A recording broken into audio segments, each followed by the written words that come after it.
Considere novamente as fórmulas H1 e H2 do exemplo da aula anterior. Naquela aula mostramos que H2 implica H1 e já sabemos também, como foi visto anteriormente, que H1 não implica H2. O que vamos fazer a seguir? Olha, vamos ver o que acontece quando utilizamos tablôs semânticos para tentar provar que H1 implica H2. Observe que já sabemos que H1 não implica H2. Ou seja, já sabemos mais ou menos o que vai acontecer. Não será possível obter um tablô fechado. Essa é o tipo da história que vamos contar, mas que já sabemos qual é o final da história. Veja então como é que é o tablô que obtemos quando partimos da negação de H1 implica H2. Considere nessa folha as fórmulas. Consideramos nessa folha essas duas fórmulas, H1 e H2. H1 é um paratodo de uma disjunção, Px ou Qx. H2 é uma disjunção de um paratodo Px e um paratodo Qx. Como vimos anteriormente, H1 não implica H2. H1 não implica H2. Isso equivale a dizer que essa fórmula não é válida. Ou seja, no contexto dos tablôs semânticos, tal fato equivale a dizer que não existe tablô semântico fechado que começa com a negação dessa fórmula. Vamos ver então o que acontece quando construímos um tablô a partir de não H1 implica H2. Inicialmente temos então a negação da implicação. Do lado de cá, no antecedente, temos H1 e no consequente, H2. Em seguida, aplicando R8 em 1, temos como resultado essas duas fórmulas, o antecedente, o H1, e aqui a negação de H2. Aplicando R7 em 3, o resultado são essas duas fórmulas, porque aqui temos a negação de uma disjunção. Então, o resultado aqui é um não para todo x px e um não para todo x qx. Em seguida, aplicando R10 em 4 e 5, temos esses dois resultados. Porque 4 é um não para todo e 5 é um não para todo. E o R10 inverte a posição do não com o quantificador. E o quantificador, que é para todo, passa a ser um existe. Na sequência, aplicamos R12 em 6. 6 temos existe, não. O resultado é não PA. Nesse caso, como resultado de R12, temos que T é novo e fazemos T igual a A. Por isso que de existe X não PX, deduzimos não PA. E A é um termo novo, que não apareceu antes no tablô. Na sequência, aplicamos R12 em 7. Temos aqui um existe X, não QX. E R12 existe que o termo a ser substituído é novo. Então fazemos T igual a B. Por isso deduzimos não QB. B é um termo que não apareceu antes no tablô. Na sequência, aplicamos R13 em 2 e obtemos essa forma. PT ou QT, em que T é um termo qualquer. Em seguida, aplicando R12, 2 em 10, temos de um lado PT e de outro lado PT. Mas, no método dos tablôs semânticos, o nosso objetivo é fechar o tablô.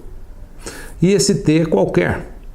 Então, a ideia é fazer T igual a um certo termo, de tal maneira que o tablô obtido seja fechado. Se é para fechar esse ramo, a ideia então é que temos que fazer T igual a A. Por que que temos não PA? E aí obteríamos PA aqui. E aí o ramo seria um ramo fechado. Mas nesse caso, do lado de cá, com T igual a A, temos QA. E aqui temos não QB. E aí, nesse caso, teremos um ramo aberto. Se fazemos T igual a B, fechamos esse ramo. E do lado de cá, nesse caso, vamos obter um ramo aberto. Ou seja, de qualquer maneira, sempre temos pelo menos um ramo aberto. E daí concluímos que o tablô é aberto. A questão é a seguinte: se esse tablô é aberto, será que não existe uma outra maneira de aplicar as regras e fazer as substituições de tal maneira a obter um tablô fechado? Ou seja, por que não existe prova para H1 implica H2 utilizando tablôs semânticos? Pelo que já sabemos sobre tablôs, é claro que essa prova não pode existir, porque já sabemos de antemão que H1 não implica H2. E observando esse tablô, podemos checar o seguinte, que para qualquer escolha que for feita para T, fechamos no máximo um ramo do tablô. E que além disso, se for modificada a ordem de aplicação das regras, temos o mesmo resultado. Ou seja, o tablô obtido sempre será aberto, independente da escolha de T e da ordem de aplicação das regras. Isso está acontecendo no caso desse tablô. E tais conclusões podemos tê-las com segurança, porque já sabemos que o método dos tablôs é um método correto e completo e que H1 não implica H2. Cuidado com generalizações apressadas sobre os tablôs semânticos da lógica de predicados. Nem sempre é possível decidir se existe ou não um tablô fechado associado a uma certa forma. Isso, a princípio, parece que não é tão difícil. Parece que sempre poderíamos decidir tal fato. Mas não é bem assim. Por que não é bem assim? Porque estamos falando de tablôs semânticos no contexto da lógica de predicados. E na lógica de predicados, temos quantificadores, que quantificam sobre domínios infinitos, quaisquer. E que, além disso, nessa linguagem, temos funções que podem ser quaisquer. Tudo isso é muito mais complicado de ser controlado, de ser analisado. É por isso que aquilo que ocorria no contexto da lógica proposicional, a possibilidade de decidir sobre a existência ou não de um tablô semântico fechado associado a uma fórmula, isso já não mais ocorre no contexto da lógica de predicados. Os tablôs semânticos na lógica de predicados é um método que não é de decisão. Veja um resumo dessas coisas. Conforme vimos anteriormente, sabemos que H1 não implica H2. E dados os teoremas da correção completude, isso equivale a dizer que não existe tablô semântico fechado associado a não H1 implica H2. E sabemos que não existe tal tablô, porque já sabemos que H1 não implica H2. Ou seja, nesse caso, dessas duas fórmulas, tudo fica muito mais fácil, porque já sabemos desse resultado.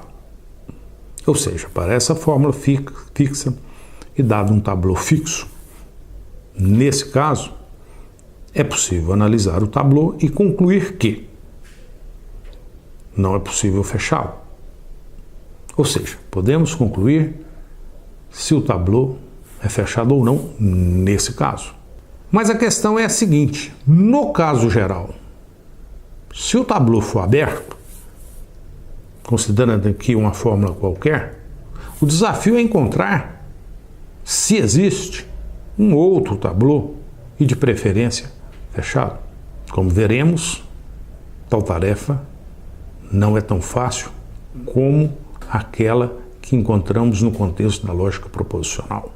Mas essa questão da decidibilidade, decidir se existe ou não um tablô, na próxima aula vamos ver isso com mais cuidado. Isso realmente demanda um raciocíniozinho com mais detalhe. Para finalizar essa aula, vamos fazer algumas observações sobre o método dos tablôs semânticos na lógica de predicados. Uma conclusão sobre as coisas que já vimos, que já estudamos. No método dos tablôs semânticos na lógica de predicados, temos fatos como esses. Por exemplo, se H é válida, então existe tablô fechado associado a não H. É garantida essa existência? Essa existência é garantida pelo teorema da completude. Toda fórmula válida tem prova. Segundo fato, se H é válida, então pode existir tablô aberto associado a não H. Do fato dela ser válida, não é garantido que todos os tablôs serão fechados. Podemos fazer escolhas erradas nas substituições dos termos.